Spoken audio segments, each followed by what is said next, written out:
Hi అండి. Curry వచ్చేసి నేను గోంగూర ఎండు రొయ్యలు అయితే వండానండి.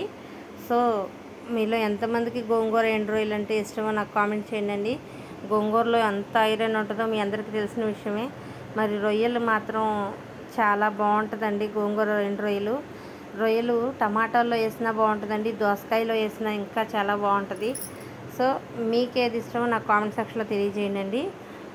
చూశారు కదా, నేను అన్నీ నీట్గా కడుక్కొని పెట్టేసుకున్నానండి.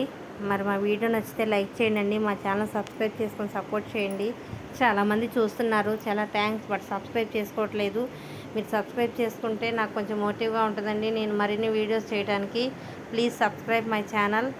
దీని ఫుల్ వీడియో కావాలంటే కనుక నేను ఛానల్లో అప్లోడ్ చేశానండి, ఒకసారి చెక్ చేయండి. తప్పకుండా ట్రై చేయండి. చాలా బాగుంటుంది. కర్రీ వచ్చేసి రొయ్యల్ని చాలా రకాల పద్ధతుల్లో క్లీన్ చేస్తారండి.